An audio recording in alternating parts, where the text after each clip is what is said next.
시인 하이네가 아주 독특한 유언을 남겼더라고요. 내 재산 모두를 아내에게 남긴다. 단 아내가 재혼을 하는 조건으로. 참 이상하지 않습니까? 아내 재혼할 때에만 내 모든 전 재산을 남기겠다. 왜 그랬을까요? 해답은 바로 다음 말에 있습니다. 그래야 내 죽음을 애석하게 여기는 남자가 하나쯤은 있게 되기 때문이다. 여러분, 이건 무슨 뜻인가요? 하이네, 너 왜 죽어가지고 내가 네 아내랑 결혼해서 이 고생하게 만드냐? 그 아내를 유언장에서 까고 있는 겁니다. 까고. 집에 가서 웃는 분이 계실지도 모르겠지만 그런 내용이에요. 여러분, 사람은요 죽음을 앞두고 유언을 남기게 되어 있습니다. 저희 할아버님도 저에게, 손주인 저에게 유언을 남기셨어요.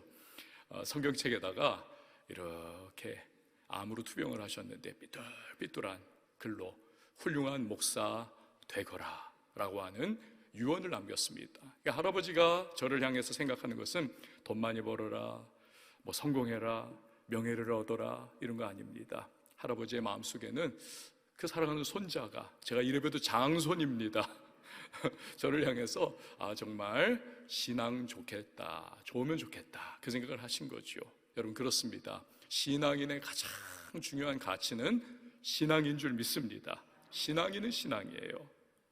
오늘 본문에 여호수아가 남기는 유언이 담긴 설교입니다. 그런데 자세히 봐도 그 역시도 다른 것이 아닙니다. 구구절절이 오로지 신앙에 관한 내용을 쫙 그렇게 논하고 있는 것입니다.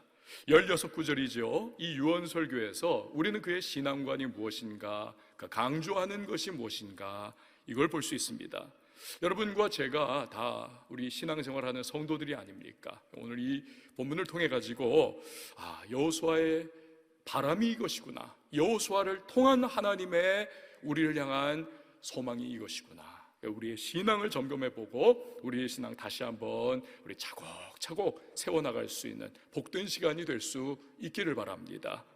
여호수아의 인생을 논하자면 어떻습니까? 파란만장하지요. 모세의 사환으로 시작을 했습니다. 모세 사후에는 그가 이제는 이스라엘을 이끌고 가나안으로 들어갔습니다. 막중한 책무, 그런데 성공적으로 감당을 했죠. 가나안 정복 전쟁을 잘 치렀습니다. 땅 분배 잘 감당을 했습니다. 그러니까 하나님께서 그 인생에 맡겨주신 사명을 다 완수를 한 정말 영광스러운 사명 완수자가 바로 여호수아 아닙니까? 이 평생의 사명 감당하기 위해서 그가 얼마나 많은 헌신을 했겠고 얼마나 많은 수고를 그가 노력했겠습니까? 그러나 여호수아는 지금까지 이룬 그 모든 승리와 그 모든 성취, 간단 명료하게 정의를 내립니다. 그것은 바로 이거예요. 하나님이 하셨습니다. 하나님이 하셨습니다. 여러분, 저 한번 따라해주세요. 하나님이 하셨습니다. 이게 여호수아의 16구절에 이르는 이 유언적인 설교의 핵심인 겁니다. 하나님이 하셨습니다. 3절 말씀 보세요. 너희의 하나님 여호와께서 너희를 위하여 이 모든 나라에 행하신 일을 너희가 다 보았거니와 너희의 하나님 여호와 그는 너희를 위하여 싸우신 이시니라. 전쟁 승리했습니다. 너희가 강해서, 너희가 전략 잘해서, 우리가 최선 다하며 피 흘려서 싸워 승리를 얻은 것이 아니라는 겁니다. 누가 싸우셨다? 하나님이 싸워주셨고 하나님이 승리를 주셨다는 것입니다. 5절에도 보세요. 너희의 하나님 여호와 그가 너희 앞에서 그들을 쫓아내사.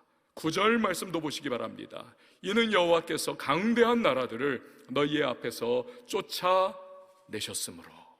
사실은 여러분, 맞붙으면 이길 수가 없는 존재가 이스라엘입니다. 가나안은 철기 문명이었어요. 철기 문명. 이스라엘은 청동기 문명으로 들어가는 겁니다. 철기로 만든 칼과 청동기로 만든 칼이 부딪히면 여러분 부서질 수밖에 없는 거예요. 그러나 그들이 나올 때는 노예로 나왔기 때문에 칼과 창과 이런 것도 여의치가 않습니다. 몽둥이 들고 나가는 거예요. 곡괭이 들고 나가는 겁니다. 그러니 무슨 싸움이 되겠고 전략도 없었죠. 상비군 조직도 되어 있지 않았죠. 그러나 승리한 것은 하나님께서 승리를 주셨기 때문이라는 겁니다. 하나님이 하셨습니다. 신앙이 어릴 때는요, 이 하나님이 하셨다는 것을 이걸 잘 깨닫지를 못합니다. 그건 당연한 거죠. 신앙이 어리니까. 그럼 신앙이 연륜이 쌓이고 나이가 이제 많이 먹으면 그러면 그것을 다 인정을 하는가? 그러면 좋겠죠. 그러나 사람이 나이가 들면요, 여러분, 부작용이 나올 수가 있습니다. 공로주의에 사로잡힐 수가 있습니다. 신앙의 순수성이 퇴색을 하면서 내가 했다라고 하는 마음이 이게 스멀스멀 기어 올라오는 것입니다. 자기를 인정해 주지 않으면 섭섭한 마음이 꾹 또아리를 틉니다. 나이가 들면 육체의 힘이 약해집니다. 주도적으로 일할 수 없습니다. 공동체에서의 입지가 약해져 갈 수밖에 점점 없는 것이죠. 그때 할 수 있는 것이 무엇입니까? 가장 좋은 방법이 내가 그동안 어떠한 공로를 이루어냈는가, 이 공로주의를 내세우는 것이 아주 효과적입니다. 그러면 영향력을 조금이라도 더 유지를 하기가 쉬운 거지요. 그 교회에서도 보면요, 가끔 연세 많이 드신 분들 중에서, 우리 교회는 거의 없습니다만, 내가 이 교회에서 이것도 했고 저것도 했고 이렇게 했고 저렇게 했고 강조하시는 분들이 계세요. 여러분, 여호수아 보십시오. 단호합니다. 나는 없어요. 여호와께서, 하나님께서 하셨습니다. 그 강조를 계속, 그는 공로주의의 유혹을 완전히 뿌리치고 있는 것입니다. 오늘 본문 전체를 보면요, 지금 이 성경을 좀 날카로운 눈으로 오늘 이 일부 좀 멍할 수도 있는 시간이지만 보신 분들은 캐치를 하셨을 겁니다. 계속 반복되는 16구절인데요 13번 반복하는 그러한 문장이 있습니다. 너희 하나님 여호와라고 하는 그런 문장입니다. 너희 하나님 여호와. 마치 관용구를 사용하듯이 여호수아가 계속 3절에 2번이나 너희 하나님 여호와가, 5절에도 2번이나 너희 하나님 여호와께서, 8절에도 너희 하나님 여호와, 이런 식으로 처음부터 끝까지 13번을 반복을 합니다. 이 성경 제가 전체를 생각해 봐도요, 야, 이렇게 너희 하나님 여호와, 하나님 여호와 이렇게 반복을 이렇게 집중적으로 한 그러한 분이 있을까? 저는 생각이 안 나요. 여호수아. 한마디로 이스라엘 백성의 삶은, 그에게 있어서는 하나님께 달려 있습니다. 이것을 지금 계속 강조를 하고 있는 겁니다. 여러분, 이런 여호수아를 통해서 우리는 첫 번째로 신앙은요, 인생의 주어를 찾아가는 과정이라는 것을 깨닫게 되는 것입니다. 인생의 주어. 다시 말해 신앙생활 하면 할수록 우리는요, 내가 했다가 아니라 하나님이 하셨습니다라고 하는 것을 점점 더 발견할 수밖에 없고, 우리의 신앙이 똑바로 박혀있는 신앙이라고 한다면 그것을 고백할 수밖에 없다는 사실입니다. 사도 바울이 그것을 또한 보여주지 않습니까? 고린도전서 15장 10절 말씀 같이 한번 읽어봅니다. 시작. 그러나 내가 나 된 것은 하나님의 은혜로 된 것이니 내게 주신 그의 은혜가 헛되지 아니하여 내가 모든 사도보다 더 많이 수고하였으나 내가 한 것이 아니요 오직 나와 함께 하신 하나님의 은혜로라. 아멘. 여러분, 기독교 역사상요, 우리가 단언할 수 있지 않습니까? 사도 바울보다 더 선교와 복음 전파를 위해서 물불 안 가리고 자기 몸 상하고 그냥 죽을 때까지 고생하면서 그렇게 뛰고 또 뛰고 헌신하고 또 헌신한 사람이 어디 있겠습니까? 내가 아니라는 겁니다. 하나님이 부어주신 은혜로 말미암아 내가 이 모든 걸 감당할 수 있었다 고백을 하고 있는 것입니다. 모나미 153 볼펜 아시죠? 모나미 153 볼펜, 이 국민 볼펜 아닙니까? 이번 주에 이렇게 신문을 보니까 저 모나미 153 볼펜 만드신 고 송삼석 회장님께서 지난주에 소천을 하셨어요. 제가 소천하셨다 하는 것은 저분이 크리스찬이라는 겁니다. 회사 초창기인 50여 년 전에 도산 위기에 처한 적이 있었다는 겁니다. 왜냐하면 볼펜 잘 팔린다 하니까 너도 나도 공장을 진 거예요. 볼펜 공장을. 그러니 여러분, 수요와 공급이 안 맞아 떨어지면서 재고가 산더미처럼 공장에 막 쌓이는 겁니다. 부도 직전에 갔어요. 채권자들이 돈 내놓으라고 찾아오고 멱살 잡고, 교회 결국에는 기도원으로 올라갔습니다. 하다 못 견뎌가지고 하나님 앞에 살려달라고 기도를 하는데 하나님께서 어떠한 비법이나 이런 건 가르쳐 주시는 것이 아니고 자꾸 죄를 떠올리시더라는 거예요. 죄를, 네가 죄를, 이런 죄를. 항의를 했대. 하나님, 내가 무슨 그렇게 큰 죄를 졌습니까? 나름 나 하여튼 열심히 살았는데요. 하나님께서 책망을 하시더랍니다. 야, 이 녀석아, 너 정말 그러냐? 네 인생에서 내가 자리를 잡았던 적이 있느냐? 네가 주일 성수를 똑바로 했니? 11조를 똑바로 했니? 네가 지금 기도하고 있지만 이전에 네가 기도한 적이 있냐? 지금 코너에 몰리니까 살려달라고 발버둥 치면서 기도 겨우 하는 거지. 네가 성경을 한번 제대로 읽은 적이 있냐? 네 신앙 한번 돌아봐라. 그제서야 이분이요, 가만히 생각하니까 대꾸할 말이 없다라는 거예요. 다 맞더라는 겁니다. 하나님, 맞아요. 근데 살려만 주시면 제가 이제부터는 주님 뜻대로 살겠습니다. 살려주세요. 그러고 나서 성경을 읽는데요, 요한복음 21장에 한 사건의 눈이 딱 고정이 되더라는 겁니다. 짐작하시겠죠? 예수님 부활하셨습니다. 그러나 제자들은 다 갈릴리 바다로 돌아갔습니다. 나는 물고기나 잡아먹으면서 살련다. 옛 과거로 돌아간 거죠. 예수님 찾아오셨어요.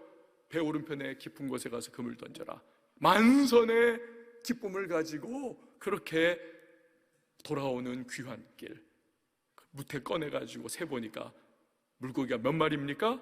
153마리더라. 이게 딱 눈에 들어온 거예요. 그래가지고는 그때부터 볼펜 이름을 모나미 153, 그러면서 기도하기를, 하나님, 주님 뜻대로 하겠습니다. 그런데요, 대한민국, 그 당시입니다, 50여 년 전, 대한민국 4,500만 명, 전 세계 45억 명이 우리 볼펜 쓰게 해주세요. 그러려면 50억 자루는 제가 만들어 팔아야 하지 않겠습니까? 하나님, 그렇게 되게 해주세요. 사실 여러분, 이 모나미 153 디자인이 얼마나 단순합니까? 진짜 이건 뭐 그냥 디자인이 아예 없는 거 아닙니까? 흰색에 까만색에 누르면 그냥 나오는 너무너무 단순한 그런 거, 별 볼 일 없어요. 근데도 이상하게 막 날개 돋친 듯이 팔리더라는 겁니다. 날개 돋친 듯이 개인과 가정과 관공서와 학교와 뭐 이러면서 전 세계로 다 퍼져나가는 그야말로 국민 볼펜이 되었습니다. 저희 할아버지가 저한테 준 훌륭한 목사 되거라, 그 유언도요, 그 모나미 볼펜으로 쓴 거라는 사실입니다. 이 볼펜이 30년 만에 드디어 50억 개를 돌파를 했다는 겁니다. 할렐루야. 하나님 앞에 회개하고 내 삶을 헌신하고 주님 앞에 주님 바라보는 인생으로 다시 섰더니 그 위기를 극복하도록 하신 하얀 하나님의 은혜가 그의 삶에 임했던 거죠. 여러분, 우리 교만하지 말고 내 인생의 주어가 내가 아니라 하나님이 우리의 인생의 주어가 되셔야 할 줄 믿습니다. 그러기 위해서는 우리가 여러분 기도를 해야만 합니다. 기도하지 않으면 이게요, 아무리 예수 믿는다고 해도, 아무리 교회 다닌다고 해도 내 육신의 본성이 펄펄 살아 움직인다니까요. 우리의 영혼은 쪼그라들어 있으니까 기도 안 하니까 그냥 육체의 본성에 휘둘리면서 사로잡혀가지고 살아가는 그런 삶. 그러니까 내가 내 인생의 주어가 돼가지고 막 그냥 미쳐 날뛰는 것처럼 살아가는 거죠. 교회 다녀도. 그러다 기도하면 어떻습니까? 기도는 하나님을 바꾸는 것이 아니라 기도자를 바꾼다라고 하는 이 키에르케고르의 말과 같이, 이 기도하면 인생의 주어가 내가 아니라 인생의 주어는 바로 하나님이시구나, 이걸 깨달아 알고 거기 굴복하고 순종하는 삶을 살게 되는 것입니다. 여러분, 야곱이 그렇지 않습니까? 잘나서 자기가 성공한 줄 알았어요. 금의 환양, 내가 그냥 뼈 빠져라 이래가지고 그래가지고 그냥 자식들도 그냥 쫙 낳고 내가 일가를 이루었지. 그러나 어떻습니까? 약복강가에서 막 그냥 하나님 앞에 살려달라고 씨름하면서 매달리는 그 과정 속에 환도뼈 부러지죠, 위골되죠, 고통과 신음의 그 기도의 과정을 통하여서 그가 드디어 깨닫는 것이 내가 아니라 하나님이 하신 것이고 하나님이 해주셔야만 하는구나. 그 기도를 통해서 야곱의 인생이 전환점을 맞이하는 것 아닙니까? 예수님도 어떻습니까? 겟세마네 동산에서 핏방울이, 이 땀방울이 핏방울 되기까지 막 기도하신 이유는 그 육체의 본성을 가지고 계시니까 십자가의 고난과 고통을 너무너무 잘 아시죠. 어렸을 때부터 로마 군인들이 그 예루살렘 골고다 언덕에서 여러분 좀 많이 봤겠습니까?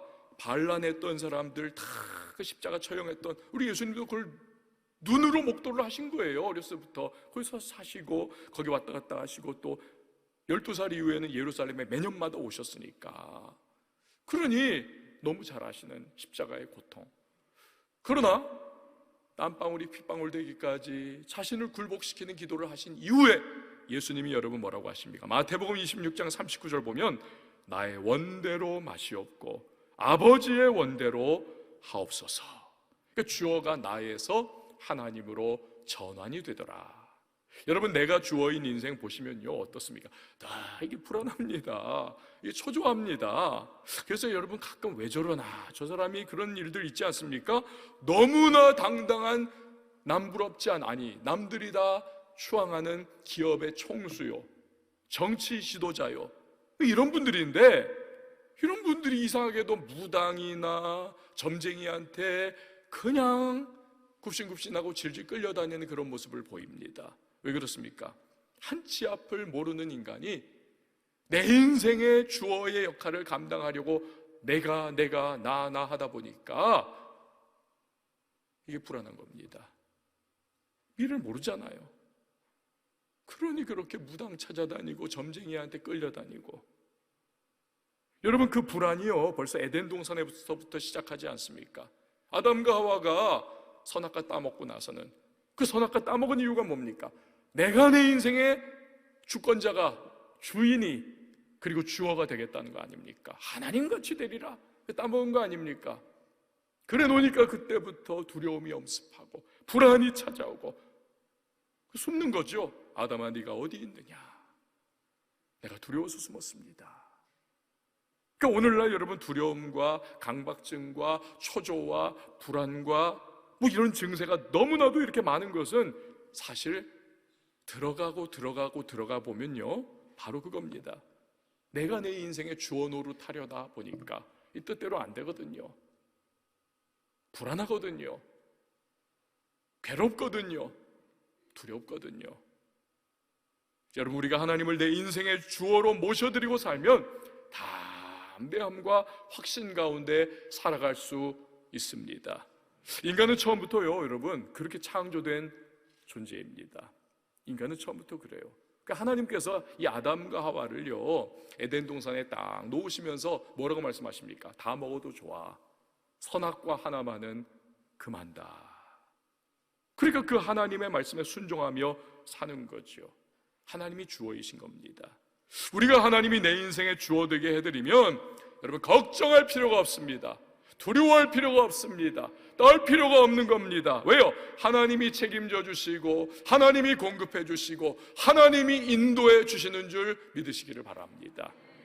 그런 삶을 다윗이 시편 23편에서 보여주지 않습니까? 여호와는 나의 목자시니, 목자라는 거예요. 내 인생을 주관하시는 주어 되시는 하나님. 그러니 어떻습니까? 내게 부족함이 없으리로다. 그가 나를 푸른 풀밭에 누이시며 쉴 만한 물가로 인도하시는 도다. 내 영혼을 소생시키시고 자기 이름을 위하여 의의 길로 인도하시는 도다. 내가 사망의 음침한 골짜기로 다닐지라도 해를 두려워하지 않을 것은 주께서 나와 함께 하심이라. 주의 지팡이와 막대기가 나를 안위하시나이다. 주께서 내 원수의 목전에서 내게 상을 차려주시고 기름을 내 머리에 부으셨으니 내 잔이 넘치나이다. 마지막 구절 함께해요. 시작. 내 평생에 선하심과 인자하심이 반드시 나를 따르리니 내가 여호와의 집에 영원히 살리로다. 아멘. 사랑하는 여러분, 저와 여러분이 하나님을 우리의 인생 주어로 모셔드리고 살아가는 하나님의 백성들이 다 될 수 있기를 바랍니다. 그 신앙이 중요한 거죠. 여호수아의 신앙을 통해서 보는 또 하나는, 두 번째로, 진정한 신앙은요 어디서 드러나느냐? 선택에서 드러난다는 것입니다. 선택에서. 어떤 선택을 하느냐를 통해서 내 신앙이 진짜냐 가짜냐 깊으냐 얕으냐. 여호수아는 오늘 본문에서 이스라엘 백성에게 놓인 이 두 개의 선택지를 보여줍니다. 하나는 하나님 기뻐하시는 대로 살아가는 선택입니다. 이게 6절에서 11절까지 쭉 나오는 겁니다. 근데 그 중에서 대표적으로 6절과 11절만 우리 떼가지고 한번 읽어보도록 합니다. 6절 한번 읽어봅니다. 시작. 그러므로 너희는 크게 힘써 모세의 율법책에 기록된 것을 다 지켜 행하라. 그것을 떠나 우로나 좌로나 치우치지 말라. 아멘. 11절 말씀도요. 시작. 그러므로 스스로 조심하여 너희의 하나님 여호와를 사랑하라. 아멘. 반면에 이스라엘이 할 수 있는 잘못된 선택이 12절에서 16절까지 역시 두 번째 단락에 나와 있습니다. 그 중에 12절과 16절만 떼가지고 한번 읽어봅니다. 12절 함께 봅니다. 시작. 너희가 만일 돌아서서 너희 중에 남아있는 이 민족들을 가까이하여 더불어 혼인하며 서로 왕래하면 16절이요. 만일 너희가 너희의 하나님 여호와께서 너희에게 명령하신 언약을 범하고 가서 다른 신들을 섬겨 그들에게 절하면. 아멘. 자, 이 두 선택지 중에서 이스라엘이 붙들어야 할 것이 무엇인가? 너무나 자명한 거죠. 그러나 아주 간단해 보이고 아주 분명하고 아주 쉬워 보이는 이 선택이 문제는 뭡니까? 현실에서는 이게 쉽지 않다는 거예요. 그게 문제죠. 왜냐하면 가나안 땅을 보면 이 광야 40년과는 다르지 않습니까? 광야 40년은 죽으나 사나 하나님 의지할 수밖에 없는 시스템과 구조가 되어 있었습니다. 왜? 아무것도 없으니까. 물이 있습니까? 옷이 있습니까? 먹을 게 있습니까? 어디 안전보장이 있습니까? 아무것도 없어요. 하나님께서 하늘의 문을 열어주셔서 만나주시고 메추라기 주셔서 먹을 뿐이고, 이슬을 주셔가지고 그것도 먹고, 바위를 터뜨려서 샘물도 마시게 하시고, 옷도 하나님께서 입을 수 있도록 발이 부르트지 않도록 하시고, 구름기둥 불기둥으로 인도해 주시고, 이 민족의 침략을 하나님이 승리로 지켜주셔야 사는 거지요. 그러니까 당연하게 하나님만 의지하며 살아가는 거지요. 그러나 가나안 땅에선 다릅니다. 자기들이 농사 지으면서 소출을 가지고 먹고 사는 자급자족의 상황입니다. 그러다 보니까 이미 가나안 땅에 뿌리 내리고 있는 이 이민족들, 이방 민족들, 이 사람들은 대대로 이곳에 터전을 내리고 살면서 농사에는 도 같은 사람들입니다. 그러니 지금 이제 농사를 시작하여서 이렇게 안 나냐 이것이, 이렇게 막 답답한 이스라엘 백성들이 보기에 그 이민족들, 이방 민족들의 농사 문화라고 하는 것은, 그 노하우라고 하는 것은 굉장히 그것이 이게 다가오는 겁니다. 그래서 굉장히 효율적으로 느껴지는 것입니다. 게다가요, 이 사람들이 바알신을 숭배하지 않습니까? 농사와 풍요의 신이니까. 그 바알 숭배로 점점 이렇게 마음이 쏠려요. 야, 저 바알을 숭배하면 우리도 풍년을 맞이해서 우리 자식들 잘 먹이면서 우리 잘 살 수 있지 않겠는가. 그리고 그 바알 숭배가 더 매력적인 것은 뭐냐면, 숭배의식 마지막에 어떤 제의가 있습니까? 성전 창녀와 몸을 섞는 겁니다. 그러니 이것이 이스라엘 사람들의 육체적인 본성을 얼마나 자극합니까? 아주 매혹적이고 유혹적으로 그들에게는 다가오는 것이죠. 우리도 마찬가지입니다. 여러분, 우리가 발 디디고 몸 담고 살아가는 이 세상의 문화와 구조를 보면 이 끊임없이 우리에게 도전을 해옵니다. 특별히 신앙에. 미국의 기독교 지도자 중에 한 분이 이런 말을 한 적이 있습니다. 미국 교회의 또 교인들의 신앙은 이 넓이로 따지면 수킬로미터에 이르는 넓은 강과 같지만 깊이로 따지면 발목 요 정도 수준이다. 여러분, 이 말이요, 그 미국 교회와 미국 교인들에게만 해당하는 것일까요? 그런 것 같지 않아요. 어느덧 우리 한국 교회와 한국 성도들에게도 이것이 그대로 적용되는 것 아닌가. 개인적으로, 가정적으로, 자녀에 대해 직장에서, 사업장에서 선택과 결정을 할 때에 과연 우리가 신앙적이고 성경적인 선택을 하는가, 아니면 세상 사람들과 별반 다를 바 없는 그러한 얄팍한 신앙과는 별개의 그러한 선택과 결정을 하는가. 지난 금요일 설교 제목이 뭡니까? 부러우면 지는 거다. 부러우면 지는 거다. 우린 입으로는 하나님 말씀대로 해야 해. 하나님 기뻐하시는 뜻대로 살아야 해 합니다. 그러나 현실에서는 세상 사람들 잘 나가는 거 바라보면서 부럽습니다. 하나님 뜻과는 전혀 다른, 그래서 세상적 선택을 우리도 손에 잡습니다.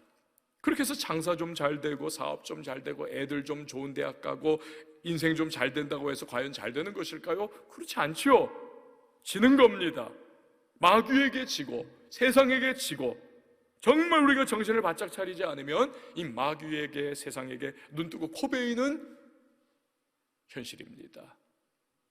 아메리카 인디안들이요, 백인들에게, 미국입니다, 옛날에 서부시대, 두려움의 대상 아니었습니까? 인디언들만 나타나면 막 몰살을 당하고 그 포장마차 행렬들이 다 불태워지고 학살이 막 일어나기도 했죠. 그런데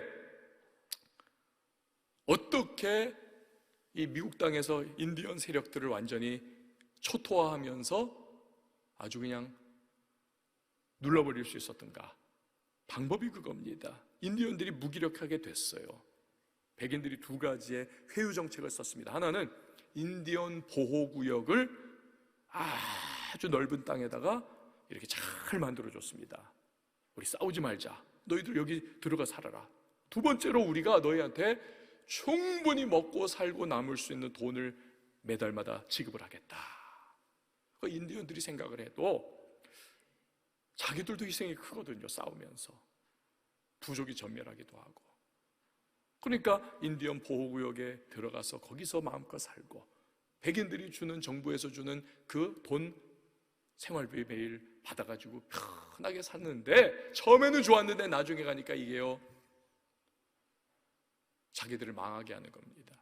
술에 빠지고 마약에 빠지고 하면서 다 무기력하게 되고 눈동자가 풀어지고 투쟁정신 다 사라져버리고. 여러분, 그래서 오늘날 아메리칸 인디언들이 진짜 한 줌밖에 안 되는데 너무너무 미약합니다.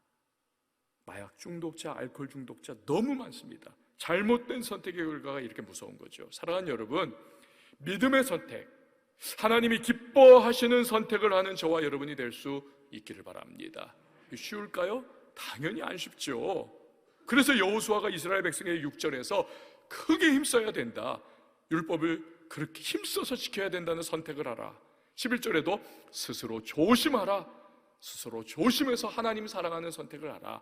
강조에 또 강조를 신신당부를 하고 있는 겁니다. 하지만 여러분, 우리가 하나님이 기뻐하시는 선택을 하고 신앙의 선택을 하며 나갈 때 어렵고 고독하고 눈물 나고 답답하고 첩첩산중과 같지만, 말씀 붙잡고 믿음으로 선택을 하면 여러분, 말씀이 역사해 주시는 것입니다.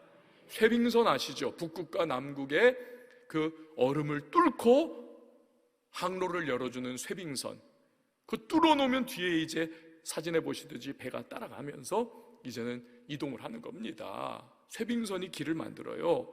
이런 쇠빙선처럼 우리가 두렵고 떨려도 하나님 말씀 따라 선택을 하면 여러분, 반드시 주님의 말씀이 우리의 인생길을 뚫어주시고 열어주시는 줄 믿으시기를 바랍니다. 하나님 말씀에 능력이 있는 거지요. 오늘의 나는 어제의 선택의 결과 아닙니까? 내일의 나, 내일의 우리 가정, 내일의 우리 교회, 내일 우리 자녀의 신앙은 오늘 내가 내리는 크고 작은 믿음의 선택으로 말미암아 이루어지게 될 것입니다. 여러분, 하나님의 축복이 임하는 그러한 믿음의 선택을 하는 신앙인들이 우리 될 수 있기를 바랍니다. 여호수아의 신앙을 통해 배우는 점 세 번째는요, 나홀로 신앙에 머무르지 말라는 것입니다. 나홀로 신앙에. 오늘 본문에 나오는 여호수아는 아주 연로하고 늙었습니다. 110세 가량이 되었어요. 그 110세에 죽거든요. 이게 마지막 유언적 설교니까 거의 109세나 110세 된 겁니다. 늙음이라고 하는 것은 혈기방자할 때 갖지 못했던 지혜도 주고 평온함도 줄 수 있지요. 그러나 동시에 무기력감과 그 치열함이 사라지는 그러한 때이기도 합니다. 왜요? 일단 건강과 힘이 받쳐주질 않거든요. 여호수아라고 다를까요? 마찬가지죠. 그러나 여호수아 보세요. 다른 건 몰라도 그는 신앙 하나에 있어서만은 물러서지를 않습니다. 110세가 되어도 그는 자기와 자기 가족만 하나님 잘 섬기는 것에 만족하지 않습니다. 치열하게 그는요, 민족 전체가 하나님 잘 섬겨서 영구히 은혜를 누리고 축복을 누리는, 그리고 은혜와 축복을 세상에 나눈 제사장 민족이 되기를 그는 간절히 바라고 있는 겁니다. 그렇기 때문에 본문에 나오는 16구절의 긴 설교를 통해서 한 절 한 절 민족을 향한 그의 신앙의 염원을 지금 쏟아내고 있는 겁니다. 정답을 알고 있는데 알려주지 않아서 상대방이 잘못되면 이 책임 없다 할 수가 없는 거지요. 근래 들어가지고 저희 장모님께서 허리가 너무너무 고통스럽다는 거예요. 허리가 아파서 잠도 못 주무시고 너무너무 그냥 괴롭고, 그래가지고는 오죽하면 천국 가면 좋겠다는 말씀까지 하시더라고요. 천국 가면 좋겠다고. 그런 분이 아니거든요. 천국 가면 좋겠다고. 이 세상 말로 하면 그냥 빨리 죽고 싶다는 얘기죠. 그 정도로 너무 고통스럽다는 겁니다. 동네 병원에 갔는데 의사가 말하기를 연세를 드셔가지고 척추 마디마디가 이제 관절이 다 닳고 해가지고 또 신경 문제이기 때문에 별 방법이 없다는 겁니다. 그러나 고통이 너무 심해가지고 이제 지푸라기 잡는 심정으로 이제 그 정형외과 잘 보는데 그걸 가신 거예요. MRI를 이제 이틀 전에 찍으신 겁니다. 그랬는데 거기서 딱 판독을 하기를 척추 한 부분이 부러졌다는 거예요. 척추 한 부분이. 그러면서 의사분이 말하기를 이건 동네 병원에서 엑스레이를 찍어도 이거 알 수 있는 건데 그러더라는 거예요. 그 과정을 제가 이렇게 보면서 그렇구나. 실력이 정말 중요하구나. 실력 좋은 의사는요, 죽을 사람도 살립니다. 진짜 그래요. 실력이 없으면 살 수도 있는데 이거 잘못 이 치료 과정 제대로 못 해가지고 죽습니다. 이거 병원 좋은 데 가야 돼요. 실력이 중요합니다. 전에 우리 교회 부흥에 오셨던 나겸일 목사님, 여동생이 의사 아닙니까? 근데 그 의사 여동생이요, 겨울에 공부를 하는데, 겨울이에요, 책상 밑에 대야에 냉수를 떠놓고 거기 발을 담그고 공부를 하더라는 겁니다. 겨울에. 야, 넌 도대체 공부를 뭐 어떻게 그렇게 하냐? 오빠, 그런 말 하지 마. 내가 의료 지식을 제대로 공부를 안 해서 살릴 수 있는 사람이 살지 못하면 그 내가 어떡하겠어? 그 말을 하더라는 거 아닙니까? 그러니까 우리가 잘 알도록 실력을 쌓아야 하고, 또 알게 되었다면 그 알고 있는 바를 잘 나눠야죠. 여러분, 우리가 왜 세계 선교를 하고 왜 우리가 태신자 운동을 이렇게 하고 있습니까? 왜요? 우리는 정답을 알고 있기 때문에 그렇습니다. 예수님이 길이요 진리요 생명이고 예수 안에 영원한 생명이 있다는 것을 우리는 알고 있습니다. 아멘. 이게 정답이에요. 이 정답을 알고 있다. 백문일답, 인생의 모든 질문에는 해답이 오직 예수다. 이걸 우리가 알고 있어요. 그 예수를 전하기 위해서 우리가 세계 선교를 하는 것이고 태신자 운동을 하는 것입니다. 나 홀로 신앙, 여러분 편합니다. 부대끼지 않습니다. 얼굴 붉어질 이유도 없고 남하고 갈등할 필요도 없습니다. 내 신앙 그냥 내가 하고 내 가족 신앙 정도 챙기면 얼마나 좋아요. 그러나 내 안에 생명의 주 예수 그리스도에 대한 정답이 있는데, 살아있는 신앙이 있는데, 이게 막 지금 소리를 지르고 있는데 내가 입 다물고 주변에게 내가 알고 있는 그 정답을 알려주지 않으면 그 사람 죽어가지고 이거 어떻게 하냐. 에스겔서에서는 그래서 핏값을 너에게 찾으리라. 뜨끔하는 말을 하지 않습니까? 그러니까 모든 걸 감수하면서 전하는 거죠. 이번 코로나19 기간 동안에 여러분 2년에 넘는 이 기간 동안 한국 교회에 여러분 전도가 완전히 씨가 말라버렸습니다. 올스톱. 그러나 저는 우리 교회가 이 기간 동안에도 태신자 운동을 지속할 수 있었던 것이 너무너무 감사하고, 불평하지 않고 그냥 따라와 주시고, 아니 열심히 해주신 우리 성도님들께 담임 목사로서 얼마나 정말 감사한지 정말 너무너무 황송할 정도예요. 하나님께서 우리 교회에게 참 선물을 주신 게,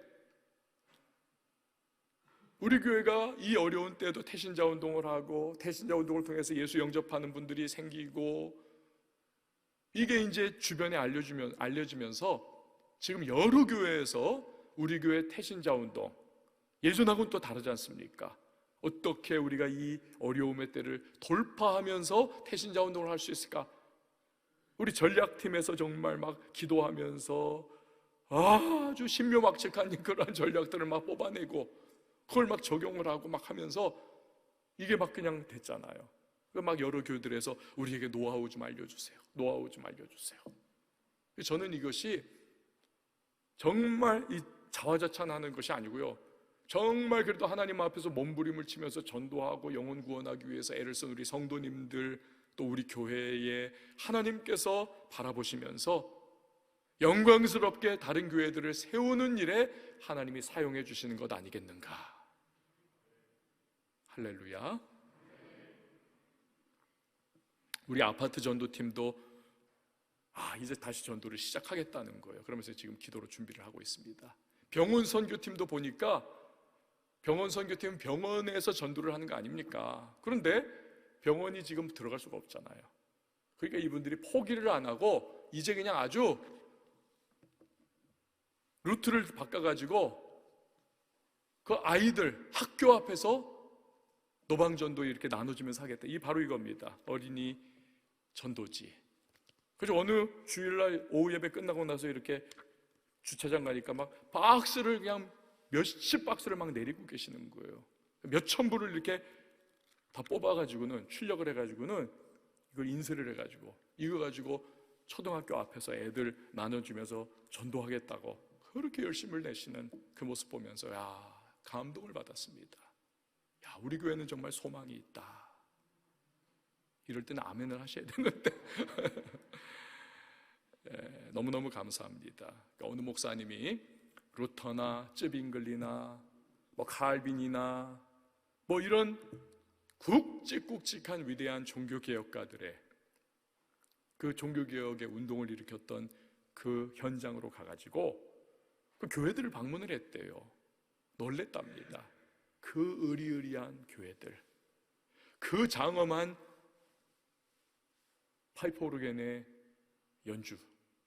그런데요, 더 놀란 것은 그 넓고 의리의리하고 웅장한 파이프 오르간의 그러한 현장인데, 그 교회마다 진짜 한 움큼밖에 안 되는 교인들이, 그것도 흰머리 소년, 흰머리 소녀들만, 파파 할아버지, 파파 할머니들만 앉아가지고 내 주를 깎아 이러면서 노래 부르고 있더라는 겁니다. 너무너무 가슴이 아팠대요. 아니, 루터가 여기에서 종교개혁을 막 부르짖었는데, 칼빈이 여기에서 제네바 시장으로 일하면서 그 도시를 뒤집어 엎었었는데,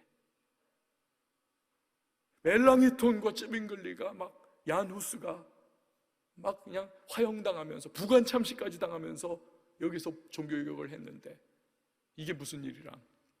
그래가지고 보니까 그 교회들 앞에서요, 교회들 그 내부에서, 입구에서 이제 기념품 팔고 그 종교개혁가들의 저서, 이 책을 팔더라는 거예요. 그래가지고 그 기념품 파는 사람들한테 교회 직원들이겠죠. 당신 예수 믿습니까? 안 믿는다는 겁니다.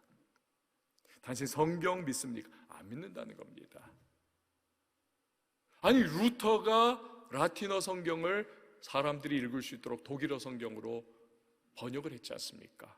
근데 그 루터의 후예들이 성경을 안 믿는다는 거예요. 예수를 안 믿는다는 겁니다. 얼마나 비극입니까? 여러분, 한국교회가 그렇게 되지 말라는 법이 없습니다. 특별히 코로나19로 많은 사람의 예배가 와르르 무너져 내리면서 자녀 세대의 신앙이 급속도로 지금 약화하고 있습니다.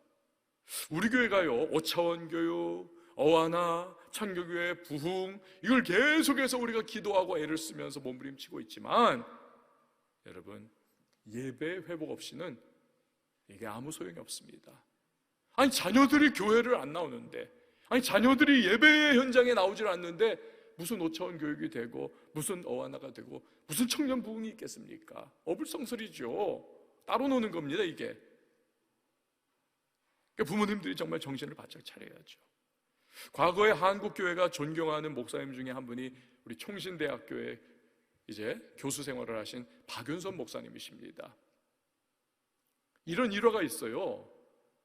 박 목사님이 자기 집에서 이제 가정 예배를 드리셨는데, 한 번은 가정 예배에 교수님이시니까 제자 목사님들이 많잖아요. 그 제자 목사님 중에서 어린이 전도 집회를 굉장히 잘하신 목사님을 아무개 목사 우리 집에 와서 가정 예배 좀 인도해줘. 예, 갔대요. 그랬더니 자녀들을 쩌르륵 이렇게 모아놓고는 박윤선 목사님이 제일 낮은 자리에 무릎 꿇고 앉고는 그 제자 목사님한테, 목사님, 우리에게 하나님의 말씀을 선포해 주십시오. 우리가 듣겠습니다. 이 목사님께서 박윤선 목사님의 그 하나님 말씀을 자녀들에게 정말 가르쳐 주고 싶은 그 열망, 그 자녀들의 신앙을 위해서 정말 몸부림치는 그 모습을 바라보면서 너무너무 감동이었고 잊지를 못한다는 겁니다. 여러분, 우리가 믿는 예수 그리스도가 구원의 유일한 길이요 진리요 생명이시라면 나홀로 신앙이 되어서는 안 되겠습니다. 이 신앙은 내 가정으로, 내 자녀들에게, 내 주변으로, 우리 사회로, 그리고 이 시대와 나라와 민족, 세상으로 흘러가야만 하는 것입니다. 바라는 것은 저와 여러분이 그 통로로 쓰임받는 주님의 사람들, 그리고 우리 교회가 되실 수 있기를 바랍니다. 우리 시간에 함께 찬양하실 텐데요, 우리 잘 아시는 찬양이죠. 내 안의 한계를 넘어. 우리 같이 믿음으로 찬양하도록 하겠습니다. 우리 한번 일어나서 같이 찬양하실까요? 오래간만에 일어나서.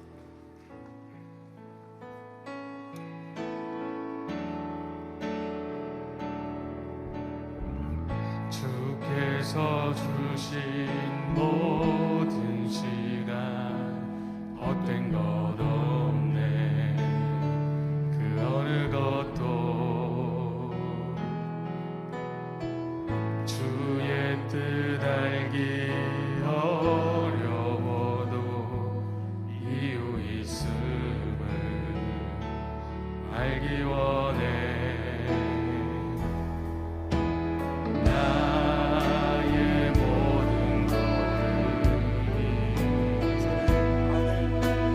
주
오늘 여호수아의 신앙을 통해 우리 세 가지 생각해 봤습니다. 우리 신앙은 인생의 주어가 누구냐, 나냐 하나님이냐, 이것을 찾아가며 또한 하나님 앞에 초점 맞추는 과정입니다. 진정한 신앙은 선택에서 드러납니다.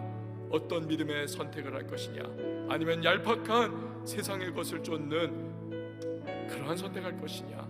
나 홀로 신앙에 우리는 머무르지 말아야겠습니다. 살아있는 예수 그리스도의 복음은 반드시 흘러가야만 합니다. 그 복음이 닿는 곳마다 살아나는 역사가 나타날 겁니다. 하나님, 오늘 이 신앙을 나도 가지고 다시 한번 내 신앙 점검하면서 믿음으로 전진하는 하나님의 사람 될 수 있도록, 우리 가정이 될 수 있도록, 우리 교회가 될 수 있도록 이 시간을 함께 기도하며 나가면 함께 기도합니다. 하나님 아버지 감사합니다. 전능한 주님의 말씀이 우리에게 오늘 주어졌습니다. 이 말씀 믿음으로 안에 한계를 넘어 일하시는 주, 하나님의 내 인생을 주시는 주의 내 삶을 이끄시네. 인생의 정과 선택과 결정을 말씀을 주시고 하나님 기뻐하시는 선택을 주여 도와주옵소서. 아버지 하나님이시여, 오늘도 하나님 아버지께서 인도하시는 주여 도와주옵소서. 하나님 아버지, 나 홀로 신앙에 머무르지 않기를 원하시나 예수의 몸을 생명이고 주님만이 이웃이며 생명이시네. 구원이시네. 영생이시네. 예수 그리스도를 내가 알면서도 내 주변에 흘려보내는 것을 배우지 않게 하시고 가정과 자녀와 내 노예의 삶의 현장에